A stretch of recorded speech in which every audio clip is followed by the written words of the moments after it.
Gas prices, as I predicted many, many, many moons ago, are going to be $9 per gallon and higher because of what's going on in the current world economy and the world kinetic energy that's being exchanged.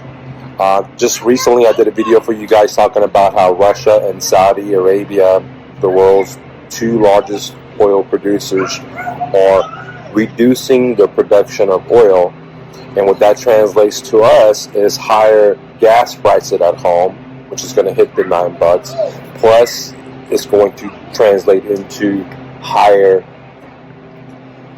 product, food, bicycles, slippers, shoes, anything that's being transported, which is everything, okay? Because when gas prices go up, the cost of homes go up, the cost of nails go up, the cost of food goes up. So all that translates into is higher prices in commodities for us, higher prices in products for us, and higher prices at a grocery store. And I had predicted this back in many moons ago, 2019. I said we're going to have $9 gas prices, and one of the reasons we didn't is because Big Brother in America released his oil reserves, and it dropped the prices of the cost per gallon that we pay here. But now the problem is that America's Big Brother is now buying back the gas to stock up on his reserve while you and me are pumping gas at the gas price. Well, I don't own a car anymore. I cycle everywhere. I'm car free since 20 it's been like a year, so a year and a half, and I'm loving it, guys, being cycle free. But that's a different story than car free. But the problem is that Big Brother is filling up his fuel reserves while you and I are pumping gas, which is going to increase the price of fuel double. Not the normal way, right? The normal way is just me and you're just pumping, and Big Brother had the reserves. But because Big Brother tried to manipulate and control the prices by dumping his reserves, and now it has to buy in, so there's now two major buyers buying for the same fuel, which all that's going to do is increase the cost of fuel.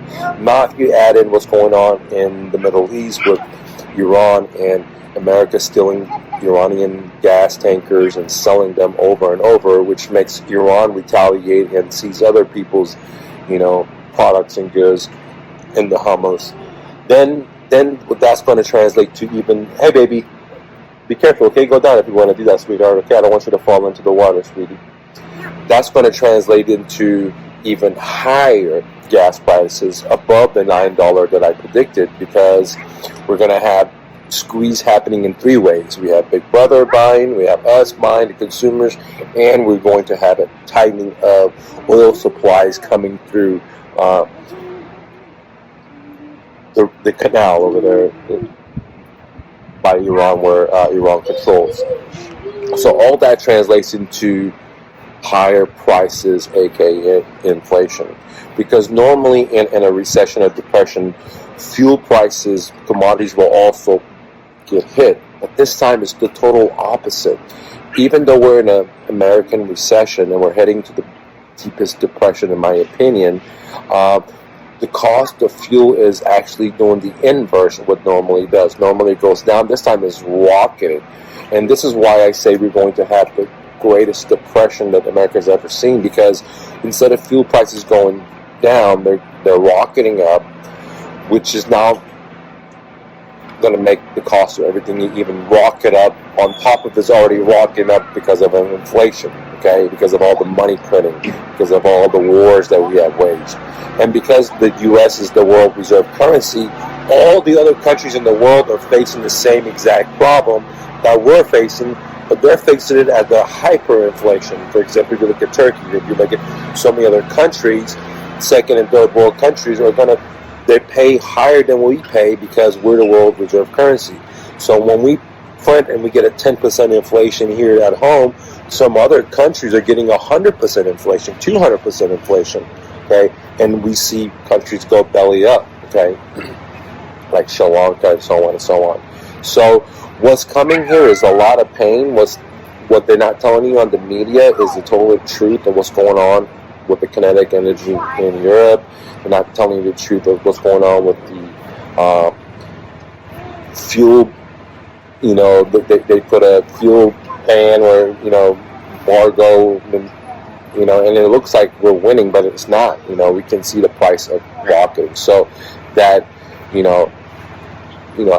really the war is about money printers versus commodity producers, and that's it. And at the end of the day, who's going to win is a commodity, because money is fake, it's fiat, right? And just because we control the pipes where the money flows doesn't mean with money you can have water or oil or gas or anything, because it's a secondary layer. The first layer is the commodities, the gas, the fuel, the apple, the rice. Those are the things that we all need.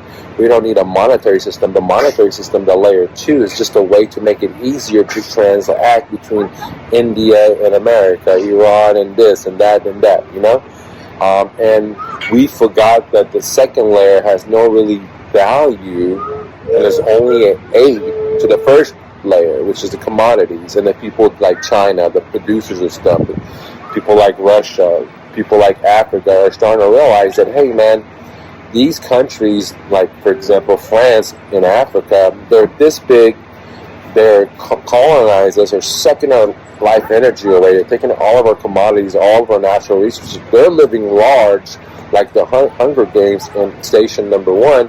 We're in station number back, right? And even though they're taking our labor, they're taking our natural resources, at least from special minerals all the way down to fuel, all the way down to whatever you could imagine big corporate America needs. And this is the reason why, countries that have the most resources are the poorest countries in the world. Like if you look at like Venezuela, if you look at Africa, if you look at Iran, they have the most resources, but they live in poverty. And then you look at countries like Great Britain or countries like France, they're so small, they have no resources, but they live like royalty. And the reason is because they have came with a system, with a scheme to suck the life energy and the natural resources of countries that are totally rich, like suck it away, and for us to live a good life. That's why in America we live such a good life, is because, not because we're the masters or producers of stuff. No, we live a good life because we've learned how to create a system called the dollar, and figure out how to control the world with the petrodollar and the military for us to get the good life. Okay, that's why me and you can just borrow money and receive the harvest without planting a seed ever. We don't have to plan anything. We can buy whatever you want, apartment complex, a house, a car, a watch, whatever, on credit, because you don't have to work for it. You can just make little payments, $10, $100, $1,000 a month for it, $10,000 a month for it, no matter what the price ticket is, and you can have it today. And this system only is able to work on the backs of other countries that make our products, like China, that give us all the resources for pennies on the dollar, while their people live like crumbs. Their people barely live in huts. They barely live in mud buildings, while we have all the commodities like ACs, right? Where to make that AC or to make that energy, we're using all the resources from these other countries, like Africa, like this. I mean, the list goes on. Look at all the second and third world countries. They're the ones that have the resources. And I think that the time has come for these countries to realize that they're powerful just like we are, and that we're all equal. We need to stop using these third world countries and second world countries for our own riches. And we're not even taking care of these riches. We are creating classes here of poverty or homelessness and so on and so on, and corporations and the oligarchs of America and so on and so on, versus really being a good force in the world, right? Or at our home. Look at our prison system. We enslave more people than any other country in the world. Look at our, homelessness. Look at so many different things. And if we're the richest country, then instead of putting the money into wars, we should put it into our own people, and then we should mirror that to other countries so they can have a good life too. But no, we haven't. We used the dollar as a weapon. We've used our military as a weapon. We had bases in all these countries. We've been in war with all these countries. We've killed millions of kids. We enslaved this. I mean, these are not, fairy tales or fictions or make-believe. Just look at the the Native Americans that we slaughtered as American government, the Holocaust we caused here in America. That's not in any of our history books, and then no one even talks about it. Okay, but we do talk about what Germany did. We need to look at what we did. So the only way we can move forward is in love and peace, and to be honest with ourselves and realize, hey, we're not perfect, and for us to have a perfect world, we have to make ourselves perfect. You know, as Romy says, yesterday I was smart or something like that. I want to change the world. Today I'm clever. I want to change myself, and I'm paraphrasing it. Excuse me, Romy. I'm not saying as good as he is, but you get the point, right? So we've been the masters, and we basically caused a lot of pain and suffering, and we sucked a lot of people's natural resources. And I think many of the countries are starting to realize what's going on, and you know, that's why we're having a change that we are having now, because our bullying and our NATO-led America bullying and our overthrowing countries, coups in countries all over the world, you know, it came to a point where people are like, hey, you know, we need a different system. And I don't think the different system is by having another government fiat currency. I think the different system is by two things.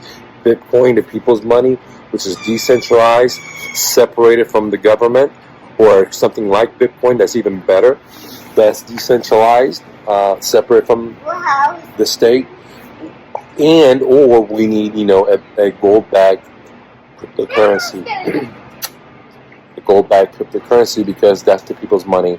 Again, it needs to be decentralized. It needs to be uncensorable. You know, you can't have just a few elites like MasterCards and Visas and Bank of Americas and Wells Fargo's the custodians of it. It needs to have everyday people somehow be custodians, like mining it or something, right? Like that's why I said Bitcoin 2.0, where everyone can mine it versus just the few people with the computer skills of the bigger computers. Because in one way, Bitcoin has become centralized in the mining aspect of the power you need, the money you need, the resources you need, versus when it first started out where you can just do it through your CPU or your basic computer, your laptop. Okay, so that's what these are my views and my opinions. You know, what I'm looking for is for you to have a better life, your kids have a better life, and that's the same thing I'm looking for me, and I'm sure that's the same thing the guy wants. Habibi in India and in Pakistan and in Saudi Arabia and Taiwan and Africa. I think they all want the same exact thing, and I'm pretty sure we all want the same exact thing for our kids, and we want a better life, and none of it includes war. That's just my opinion. Let me know your thoughts below. Thank you for clicking the like button. Thank you for leaving a comment. And thank you for sharing this video. I have much love for you. If you're interested in getting some free real estate training from buying houses from motivated sellers through seller financing or creative financing, to go to myrealestatedojo.com and download my free training totally for free. Thank you again for watching and clicking the like button. Have a great day, and always remember, you're braver than you believe, stronger than you seem, smarter than you think, and twice as beautiful as you ever imagined. Romy. And don't take no for an answer. Peace.